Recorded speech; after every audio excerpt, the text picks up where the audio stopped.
모든 살아있는 것들은 가슴 아픈 소리를 냅니다. 살아있기 때문에 또 살아가기 위해서. 성경 창세기 1장 2장을 보면 하나님의 기뻐하시는 현장이 우리 앞에 그려집니다. 모든 만물을 창조하시고 기뻐하셨고요. 그리고 창조의 마지막 인간을 창조한 다음에 더더욱 기뻐하셨습니다. 그러나 인간이 범죄한 다음부터 그 기쁨은 사라져버리고 말아요. 성경 안에는 그 이후부터 하나님의 가슴앓이가 시작이 됩니다. 우리를 구속하기 위한 당신의 가슴앓이가 끊임없이 시작됩니다. 우리가 이사야서 1장을 보게 되면 하늘이여 들으라, 땅이여 귀를 기울이라, 내가 자식을 양육하였거늘 그들이 나를 버리고 떠나갔도다 하는 하나님의 탄식이 등장합니다.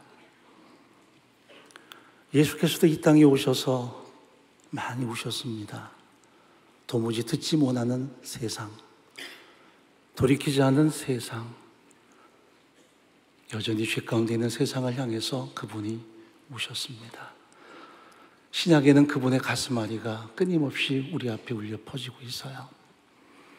모든 믿음의 사람도 기쁨보다는 가슴앓이가 참 많았습니다. 하나님의 사람 요셉도 참 많은 아픔이 있었어요.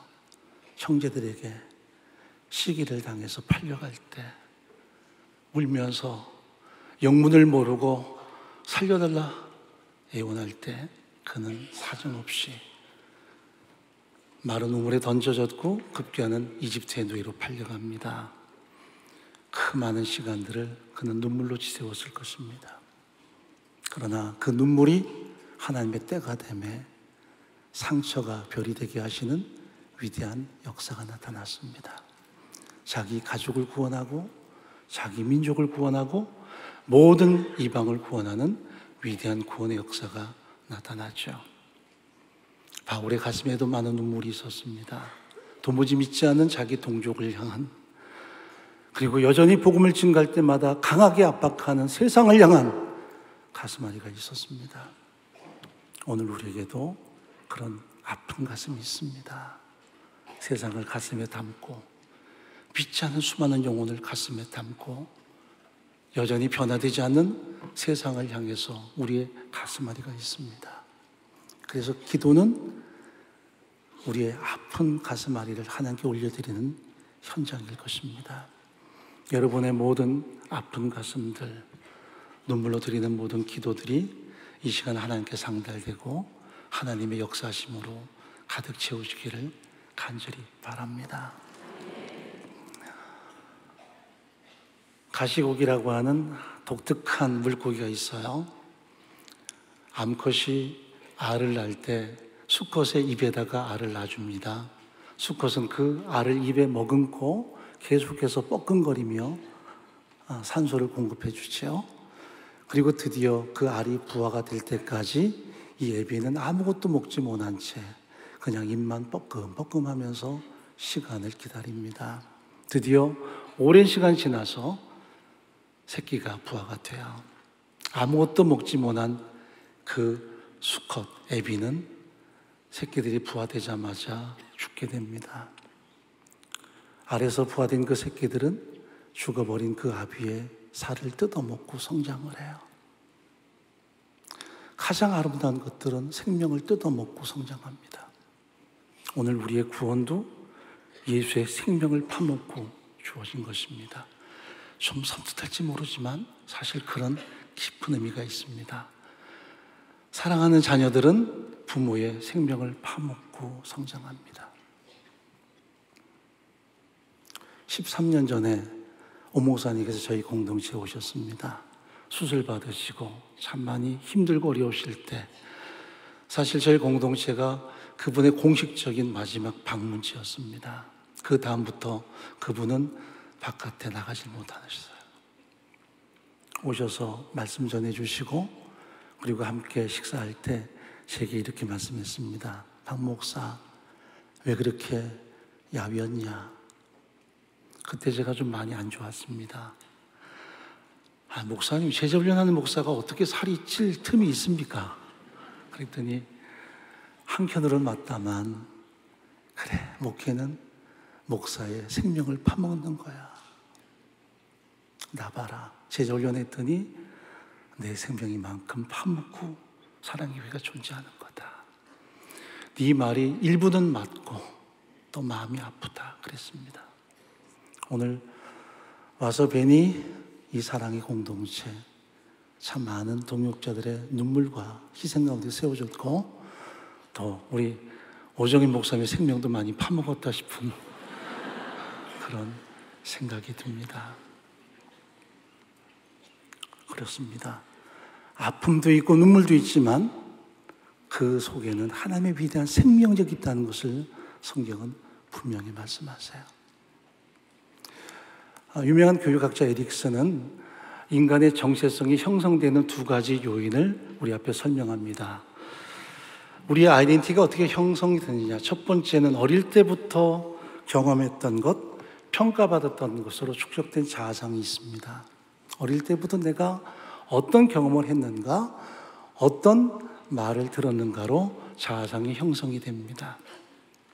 아이가 태어나서 부모님의 어떤 사랑, 그 공급을 통해서 아이는 정체성을 서서히 갖기 시작합니다.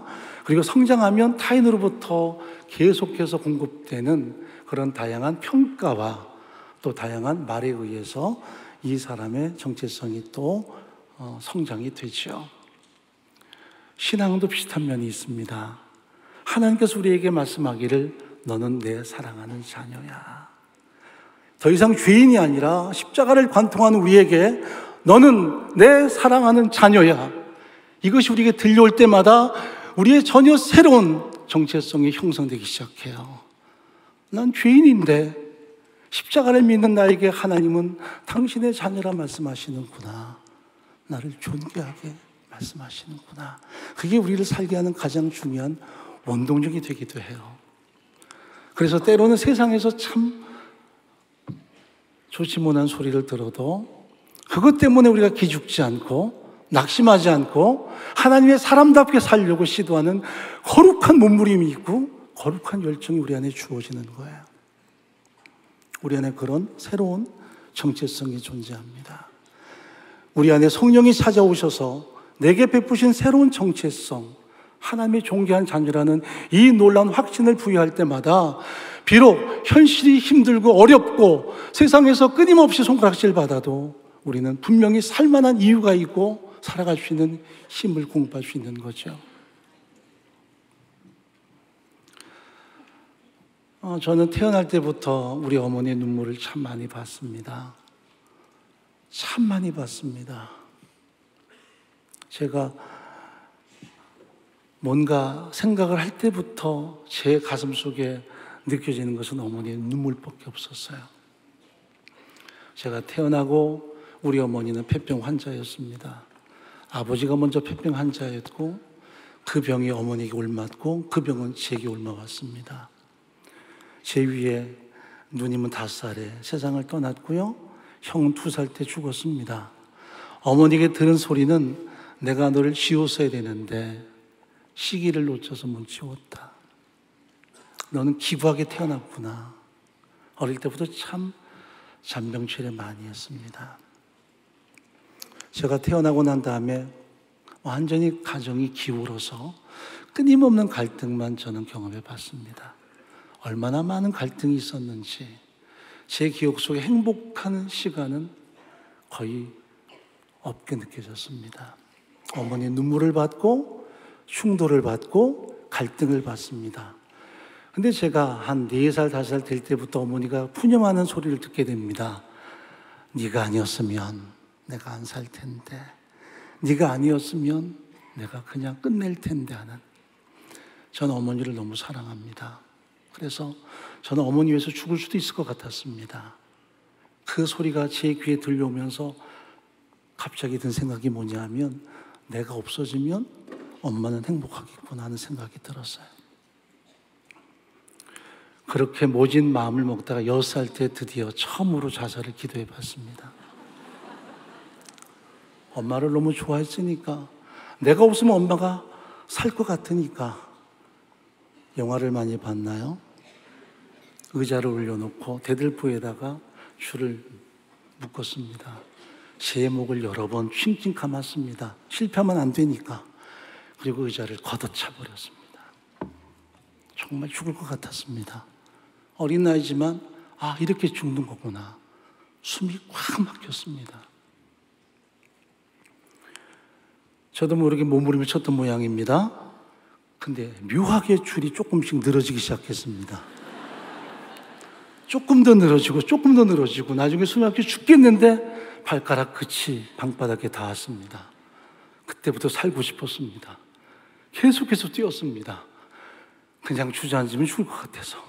알고 보니까 그 줄은 저희 아버님이 타고 다니는 자전거의 밧줄이었습니다. 탄력성이 있는. 목을 매긴 좋았지만 그게 늘어진다는 걸 몰랐기 때문에 그걸 목에다 메고 계속 점핑을 했습니다. 땀이 얼마나 쏟아지는지, 그리고 얼마나 시간이 흘렀을까 제 어머니가 들어오셨습니다. 보더니 눈이 번쩍했습니다. 와서는 저를 끌어안고 그 줄을 풀고 엉엉 울고 왜 그랬니 이 녀석아 해야 되는데 갑자기 어머니는 그 밧줄을 풀어서 제 손목을 묶어버렸습니다. 그리고 다시 대들보에다가 던져서 매달았습니다. 온통 빨개 벗겨놓고 아버지의 혁띠를 풀러다가 저를 패기 시작했습니다. 죽어라 이 새끼야. 사정없이 맞았습니다. 그때 분명히 아픈데 온몸이 막 부렁이 기어가듯이 그렇게 멍이 들 만큼 맞았는데 엄마의 사랑이 느껴졌습니다. 난 엄마 때문에 죽으면 안 되는 거구나. 엄마는 내게 살라고 하는 거구나. 어린 나이에 그 마음이 느껴졌습니다. 살아야 되겠구나. 그 사랑을 그때 비로소 느꼈습니다. 맞으면서, 모질게 맞으면서 나는 살아야 되는 거구나. 그러나 항상 병치레가 많았습니다. 제 학력은 초등학교 4학년 중퇴가 전부입니다. 가산이 완전히 망가졌습니다. 대구에서 야반도주했습니다. 그리고 제 학력도 끝났습니다. 그리고 공장 다녔습니다. 공돌이 생활하면서도 제가 주저앉지 않았던 이유는 어머니의 사랑 때문이었습니다. 그렇구나. 난 엄마 때문에 살아야 되는 거구나. 제 12살 때 키가 172였습니다. 키만 멀때같이 컸어요. 공장 다녀도 어른 품삯 받았습니다. 담배도 지어주고 막걸리도 따라주고 크니까 먹어도 돼. 그런 가운데 살아났습니다. 공부가 너무 하고 싶어서 약을 다녔습니다. 낮에는 다림질을 하고 밤에는 약에 가서 공부를 합니다. 근데 참 이상한 약인 게 교회에서 하는 약인데 공부하는 건 관심이 없어요. 모든 시험은 다 노래였습니다. 영어 시험은 흔히 흑인 연가 영어로 부르는 것, 음악 시험도 찬송가 부르기, 성경 시험도 신구약 성경 목록가 이런 것들이었습니다. 근데 그때 시험 보기에서 불렀던 찬양이 제 가슴에 참 오래 남았습니다. 내 주님 없인 난 못 살아. 나 주님 없인 안 돼. 닷없는 배처럼 흔들려. 주님 없인 난 못 살아. 예수, 오 예수, 당신은 아는가? 그를 아시는가? 오 예수, 오 예수, 내 주님 없인 난 못 살아. 부르긴 불러도 무슨 내용인지 몰랐습니다. 검정고시 붙고 고등학교에 들어갔습니다. 키가 크니까 184. 그래서 대구로 차출됐습니다. 장학금 받고 대구 하니까 돈이 많이 생겼습니다. 대학도 보장되고요. 그런데 한 번도 제가 배구공을 만져본 적이 없습니다. 다림질만 해댔기 때문에 공이 이런 거구나. 그래서 후보생활 시작했습니다. 코트를 닦고 그렇게 시작을 했습니다. 그런데 마음속에 오기가 생겼습니다. 내가 이렇게 코트 닦다가 끝낼 수는 없겠구나 해서 새벽마다 일어나 연습했습니다. 죽어라고 뛰어서 2학년 올라가서 베스트 멤버에 들어가기 시작했습니다.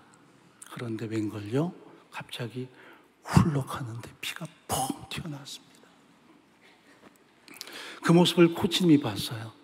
당장 부르더니 병원으로 가서 엑스레이 찍었어요. 다음날 제게는 퇴학 처분이 떨어졌습니다. 너는 단체생활 못한다. 그만둬라. 그래서 저는 학교를 그만뒀습니다. 그리고 또 정체 없는 삶을 삽니다. 혼자 세상과 맞짱 뜨고 싶었습니다. 야학 때 하나님이란 분에 대해서 알기는 했는데 왜 나를 도와주지 않을까? 왜 나를 도와주지 않을까? 그래서 혼자 책 외판원하면서 공부했습니다.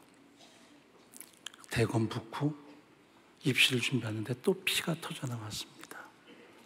아, 이러다가 죽는 건 아닌가? 끊임없는 각혈 속에서 신체 검사 받으러 갔는데 군의관이 저를 불러요. 그리고 5,000원 주어주면서 제게 이런 말을 해요. 한번 용기 잃지 말고 살아봐라. 그리고 징집면제 때려줬습니다. 그런데 그 다음날 보건소에서 저를 잡으러 왔어요. 그리고 끌려간 곳이 결핵환자 요양소입니다. 요양원에 끌려갔어요. 매일마다 각혈하면서 한 달 동안을 그 추운 겨울날 그 요양원에 있는데 작은 방 안에 한 6명, 7명 있습니다. 근데 참 무서운 게 뭔 줄 아세요? 밤에 이렇게 이불을 덮어쓰고 누군가 훌럭하면 숨을 졸이는 거예요.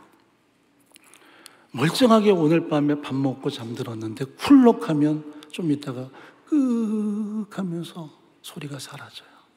다음날 아무도 이불을 들추질 못해. 왜? 그 사람 때문에. 가만히 있으면 아침에 사람들이 들어와서 툭툭 쳐보고 들고 나가요. 그러면 비로소 이불을 들추고 일어나죠. 그런 생활을 한 달, 2달 하다 보니까 이거는 사는 게 아니에요. 그래서 같은 방 동지하고 탈출을 했어요. 그리고 나서 간 곳이 어디냐면 바로 기도원이었어요. 거기서 예수를 만났어요. 내가 야학 다닐 때 그냥 불렀던 노래, 내 주님 없이는 난 못 살아의 의미가 뭔지 거기서 알게 됐어요.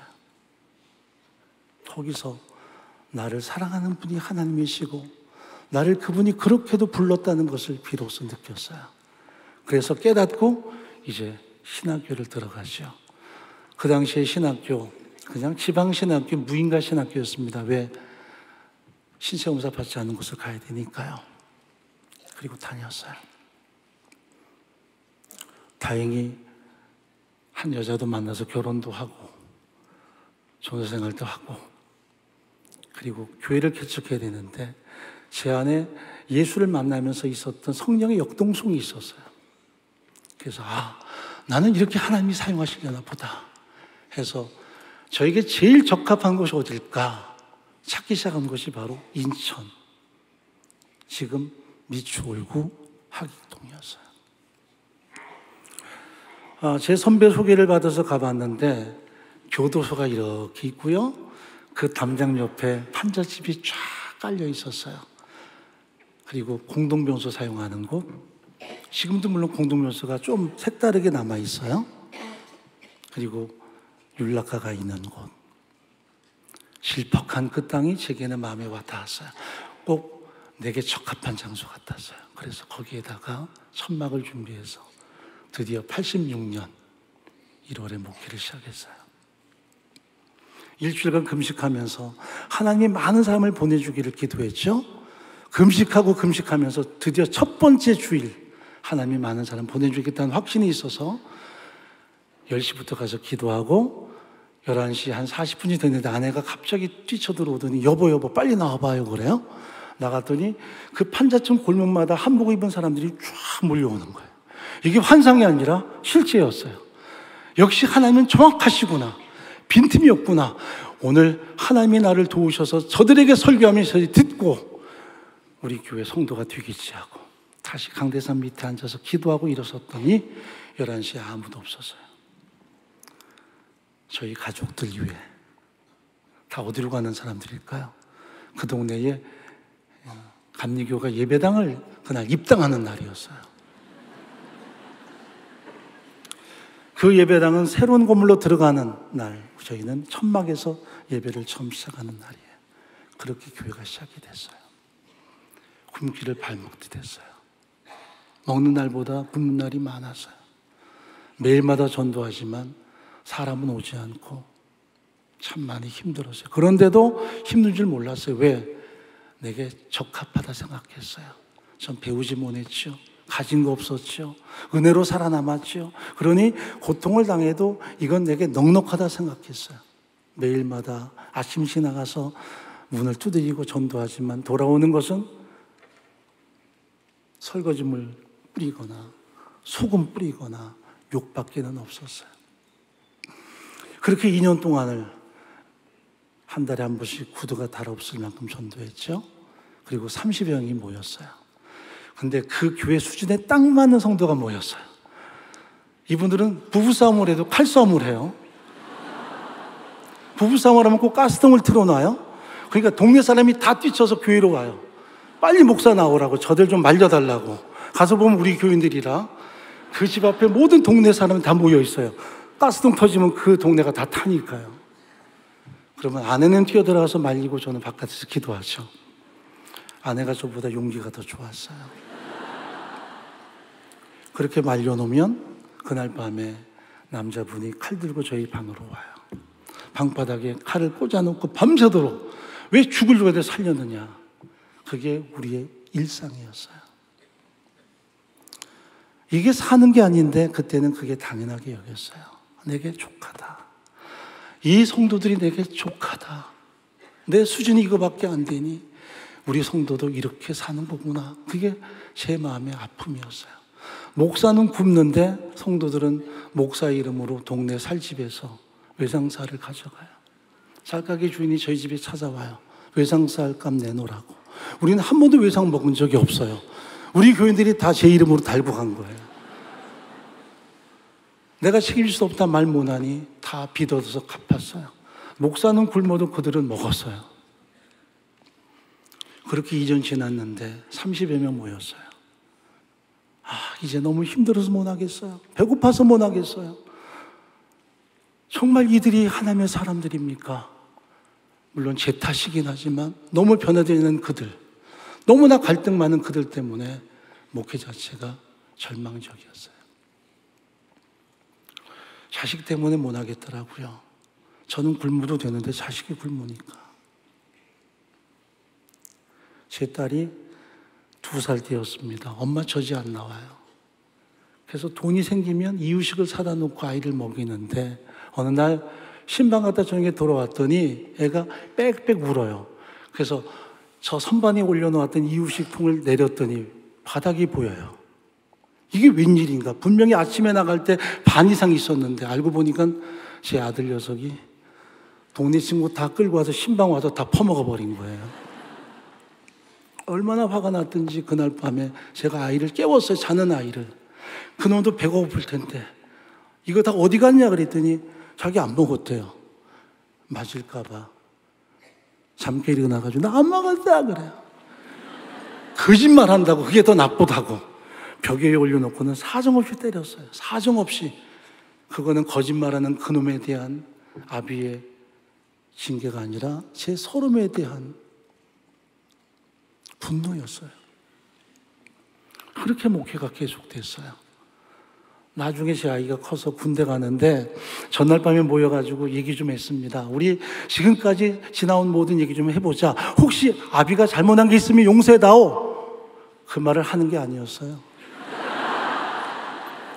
갑자기 아이가 생각을 하더니 아빠 그때 왜 그랬어요? 나도 배고파서 먹었는데 왜 그렇게 난 오지게 때렸어요? 근데 갑자기 마음에 뭐가 팍 치밀어 올라요. 그래서 견딜 수 없어서 화장실에 가서 울었어요. 펑펑 울었어요. 그리고 한참 있다 나와서 제가 아이에게 입을 열어서 말했죠. 미안하다. 그랬더니 농담이에요. 너는 농담이지만 애비는 마음이 녹아요. 그게 저희의 목회였어요. 그런데도 마땅히 생각했어요. 그러다 제가 사랑의 위를 만났어요. 평신도를 깨운다라는 책을 만났어요. 그 책을 읽으면서 목회가 이런 거구나. 나는 밤낮 신방하고 밤낮 은사 집회하고 밤낮 넘어지고 방언말하고 예언하고 아침이 되면 다시 원래 모습으로 돌아가는 그런 교회. 이건 교회가 아니다. 그래서 제자훈련 시작했어요. 자칭 집사님이 16분이었어요. 제가 집사님 임직한 사람은 한 명도 없고요. 다 여기저기서 집사가 오신 거예요. 다 한도 많고 눈물도 많은 사람들, 다 자칭 집사님이에요. 그분들을 다 모아서 16분이 모였어요. 이제 제자훈련하겠다. 근데 교재가 없으니까 내비게이터 교재, CCC 예수의 유일성 짜집기 해서 가르쳤어요. 1년 동안을 매주마다 모여서 큐티란 걸 잘 못하니까 그냥 읽고 오세요. 왜? 그분들의 학력이 다 초졸 이상이 안 돼요. 그냥 읽고만 오세요. 밑줄 그어 오세요. 그리고 하는데 1년 있다가 결과가 참 놀라웠어요. 16분이 다 떠나버렸어요. 우리 목사가 미쳤다. 아니 은사 집회하고 막 맨날 불러불러 하더니 갑자기 뭔가 헷가닥 하더니 가르친단다. 다 떠나버렸어요. 한 사람 남았어요. 제 아내만 남았어요. 제가 지금 제자훈련 할 때 우리 목사님들에게 그렇게 얘기합니다. 사모님만 계시면 100% 가능합니다. 왜? 그 사람은 안 떠나니까. 다 떠나도 그 사람은 안 떠나니까. 한 사람이 있으면 충분히 할 만합니다. 그게 우리의 첫 번째 제자훈련 일기였어요. 다 떠나고 한 사람 제 안에 남았어요. 그러나 제 마음에 불이 붙었어요. 아내랑 단둘이 앉아가지고 주님을 사랑하십니까? 그러면 저를 말똥말똥 쳐다보죠. 그때 제 혈기가 남아있어서 그 표정 보면 너는 나 사랑하니? 그런 표정 같고 아내와 하는 제자훈련 정말 죽을 맛이에요. 그런데 1년 동안 참 많이 울었어요. 내가 이렇게 우매하구나. 이렇게 내가 모질었구나. 속에서 얼음 같은 것이 깨지기 시작했어요. 그리고 그 다음에 7분 다시 제자훈련 시작했어요. 놀라운 성장이 2사람 졸업했어요. 그리고 지금까지 한 번도 빼놓지 않고 제자훈련 하죠. 이제 많은 통일자가 세워졌어요. 저는 목회를 그렇게 하는 게 마땅히 생각했어요. 천막에서 시작하고 내 수준에 맞는 목회, 매일마다 불러불러 하고 어려운 그들에게 뭔가 희망을 주고 뭔가 그들을 회복시키고 환경도 하루아침에 좀 복을 받고 그게 제 슬로건이었어요. 그런데 제가 추구하는 가치관은 성경과는 너무나 다르더라고요. 천막에 있다가 쫓겨나서 지하실 전전하다가 쫓겨나서 남의 땅 얻어서 가건물을 지었어요. 근데 웬일인지 교회가 조금씩 부흥되기 시작해요. 제가 보기에는 다른 예배당이 없으니까 온 것 같아요. 의사도 오고요. 교수도 와요. 아파트라는 게 동네 앞에 들어왔어요. 새 아파트니까 그분들이 오시는데 저는 솔직히 끔찍했어요. 왜 저들이 여기 올까? 왜 저들이 여기 올까? 제가 반가워하지 않았어요. 제 수준에 딱 맞는 사람들은 원래 있던 그분들이었어요. 그분들이 계속 와요. 제 안에 드디어 상처가 덧나기 시작했어요. 어떤 교수 한 분이 저를 수요 예배에 만나자고 하셨어요. 그리고 저한테 책을 한 권 주셨어요. 목사님, 이거 영어 원서인데요. 이게 신학에 대한 얘기를 하는 것 같은데 제가 잘 모르겠으니까 좀 한번 읽어보시고 내일 아침에 제가 올 테니까 저에게 설명 좀 해주실래요? 그러는 거예요.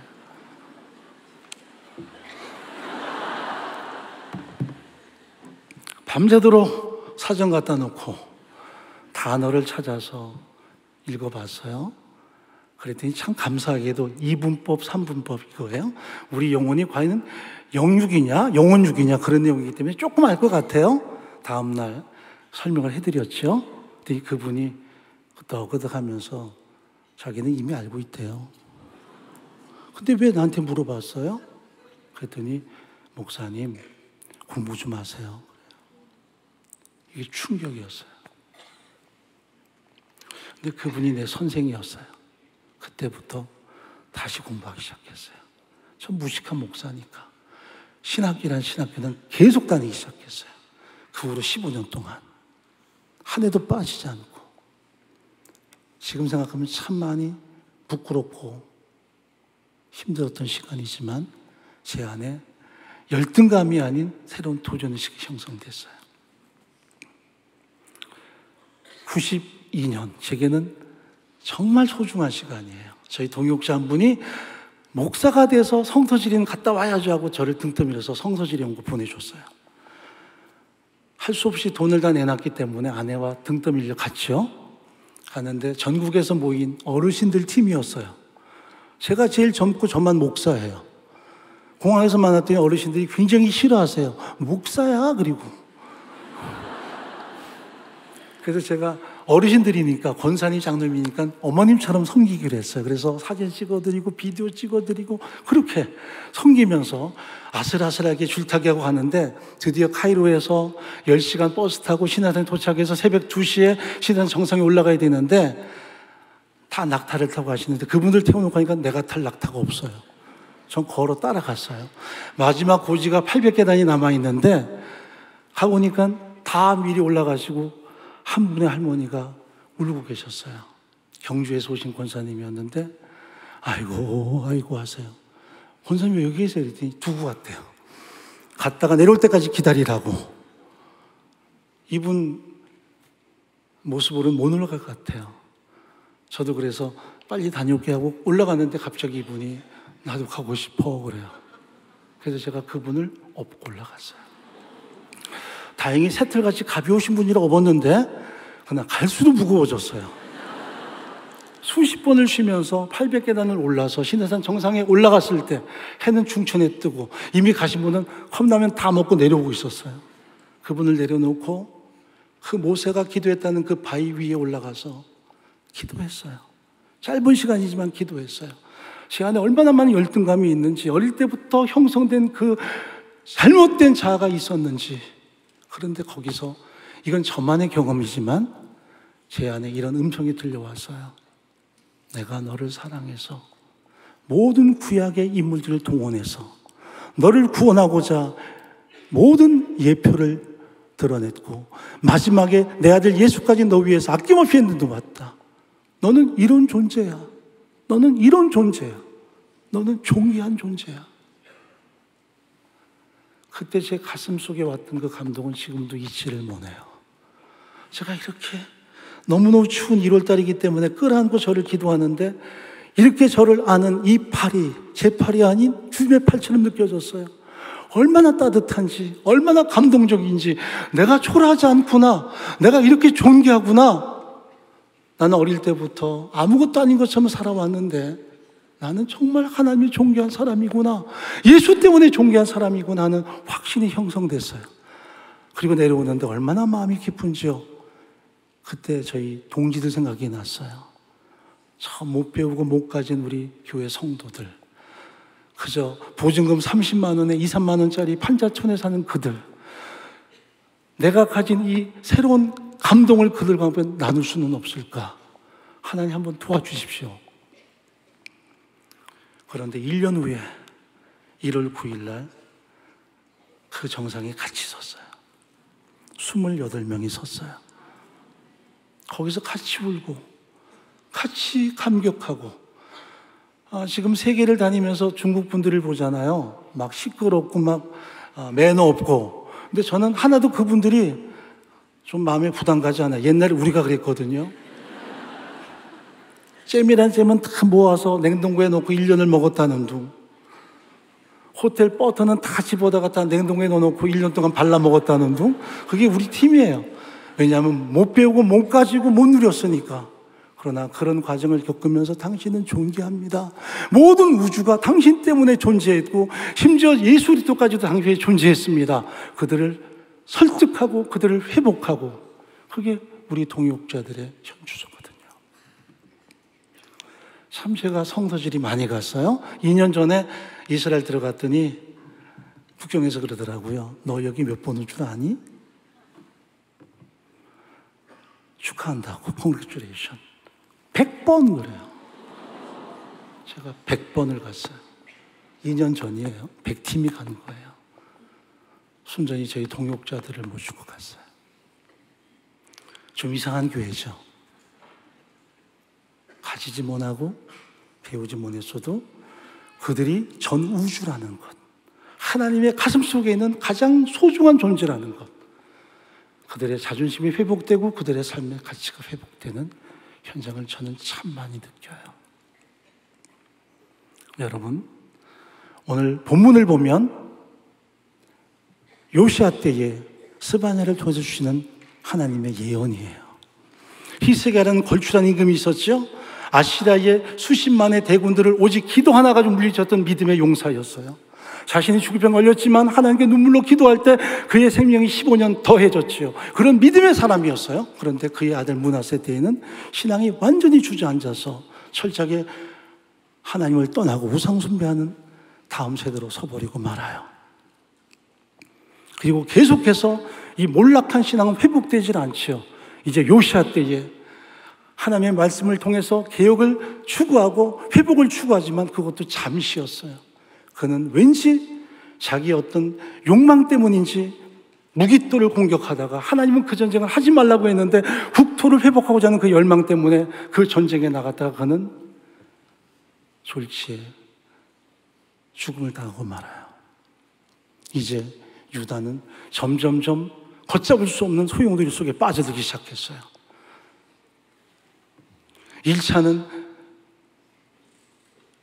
이집트에게 복속되었고 앞으로는 이제 바벨론에게 복속될 거예요. 그런 위기의 상황이에요. 그런데 문제는 뭐냐면 이렇게 혼탁하고 위험한 시대에 죄인들은 그걸 깨닫지 못하고 있다는 거죠. 정작 위정자들이나 정작 힘을 가진 사람들은 깨닫지 못한 채 현실이 다 좋은 것처럼 오늘 좋은 게 좋은 거야 그러고 산단 말이죠. 정말 가슴 아픈 사람들은 하나님의 사람들이었어요. 이 시대는 어떻게 되는 겁니까? 하나님, 이 시대는 과연 어떻게 살아가야 되는 겁니까? 하는 그런 목마름이 있었고 아픔이 있었어요. 그 중에 스바냐가 하나님 앞에 그렇게 간구할 때 하나님께서 말씀하시죠. 1장을 보면 내가 너희를 심판할 것이다. 내가 너희를 반드시 징벌할 것이다. 왜? 너희가 하나님을 떠나고 모든 권력가들이나 가진 자들이 다 하나님을 도외시하고 세상을 추구하고 우상 앞에 무릎 꿇고 이방 앞에 연합했을 때 내가 이 땅을 심판할 것이다. 그러나 하나님의 사람들의 눈물의 기도가 있어요. 스바냐의 기도가 있어요. 2장 3장에 넘어가면서 하나님께서 기도하는 스바냐에게 주시는 새로운 소망이 있어요. 눈물로 호소하는 그에게 하나님이 다시 한번 희망을 주시죠. 내가 시간이 되면 이 모든 환난, 이 모든 재앙을 지나가게 할 것이다. 내가 너를 사랑한다. 내가 너를 존귀 여긴다. 내가 너와 함께한다. 내가 너를 회복시킨다. 내가 너를 통해서 위대한 영광을 얻게 할 것이다. 이게 오늘 본문의 약속이거든요. 우리가 이 시대에 왜 가슴앓이 합니까? 민족을 가슴에 품고 시대를 가슴에 품고 우리가 기도하는 거 아니에요.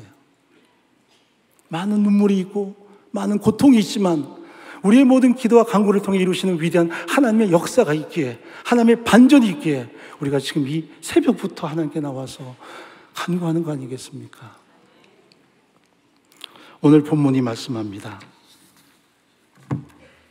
16절 말씀에 두려워하지 말라. 시온아 내 손을 늘어뜨리지 말라. 이 말을 직역하면 기죽지 말라는 뜻이죠. 기죽지 말아라. 이방이 쳐들어와서 너희를 짓밟고 너희를 능멸하고 너희에게 갖가지 고통을 가할 때 절망하고 낙심하지만 그러나 그것 때문에 기죽지 마라. 언젠가는 회복할 것이다. 언젠가는 너희의 기도를 듣고 내가 너희를 회복할 것이다 하는 것이 하나님의 약속이에요. 요셉이 종으로 팔려갔을 때 그 비참한 현실, 절망적인 현실, 형들은 그렇게 잊어버렸지만 하나님은 그를 기억하셔서 하나님의 때가 되매 그를 기가 막힌 수렁에서 건져주시고 여호와의 말씀이 응할 때까지 그를 철저하게 연단하신 이후에 그를 통해 하나님의 위대한 구원을 드러내셨어요. 우리가 기도하고 하나님을 바라볼 때 주께서 베푸시는 위대한 반전이 있고 위대한 회복이 있어요. 이 시대의 자화상과 어쩌면 이렇게 맞아떨어지지 몰라요. 사회적으로, 경제적으로, 현실적으로. 또 내 개인적인 자화상은 어떻습니까? 젊은이들도 분노하는 시대, 젊은이들도 기죽기 딱 좋은 시대, 아파하는 시대가 되고 말았어요. 그때 진정한 회복일이 어디에 있을까요? 자, 14절 말씀 한번 읽어보겠습니다. 시온에 따라 노래할지어다. 이스라엘에 기쁘게 부를지어다. 예루살렘 따라 전심으로 기뻐하며 즐거워할지어다. 기죽어 있는 하나님의 사람들에게 하나님이 기뻐하라, 전심으로 즐거워하라 이렇게 선포하세요. 여러분, 인간은 이성의 존재고 감정의 존재인데 지금 이렇게 눌려 있는데 기뻐하란다고 해서 기뻐지겠습니까? 쉽지 않죠. 그렇다면 이 명령 속에는 분명히 근거가 있어요. 기뻐할 수 있는 근거를 주겠다, 즐거워할 수 있는 근거를 주겠다. 스바냐 자체가 메시지예요. 스바냐, 하나님이 지켜주신다. 하나님이 보호해 주신다. 하나님이 지켜주신다. 보호해 주신다. 15절 말씀 읽어보겠습니다. 여호와가 내 형벌을 제거하였고 내 원수를 쫓아내었으며 이스라엘 왕 여호와가 네 가운데 계시니 네가 다시는 화를 당하 두려워하지 아니할 것이라.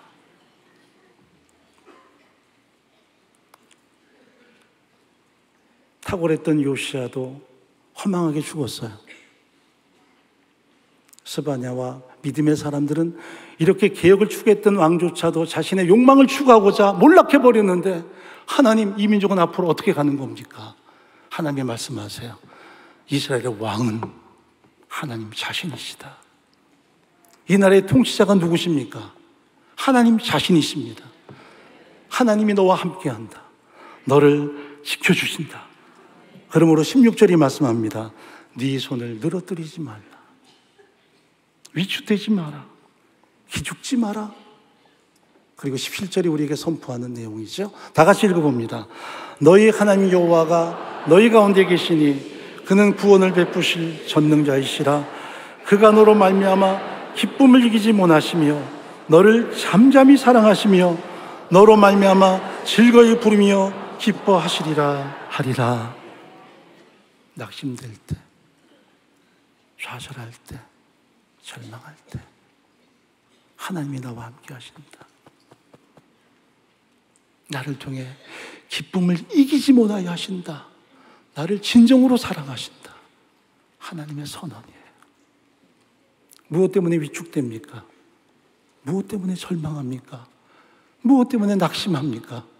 하나님이 나와 함께 하신다는 것, 나를 사랑하신다는 것, 나를 지극히 사랑하신다는 것, 하나님의 약속입니다. 얼마 전에 읽은 책 가운데 유명한 일본의 엔도 슈사쿠의 글을 읽어봤어요. 신북의 작가죠. 이 사람이 자기의 경험을 글에 담았습니다. 자신이 별것 아닌 병 때문에 병원에 입원했는데 자기 옆에 폐암 말기 환자가 누워있더라는 거죠. 얼마나 큰 고통을 겪는지 밤새도록 마치 동물의 소리처럼 크신 소리를 울부짖으면서 고통을 견디지 못하는데 아무것도 할 수 있는 게 없더라는 거예요. 그래서 간호사에게 이렇게 질문합니다. 아니, 진통제를 놔주든지 아니면 몰피라도 좀 놔주지 이렇게 고통을 그냥 방치하는 겁니까? 그랬더니 간호사가 그러시는 거예요. 선생님, 이분은 어느 것도 듣지를 않아요.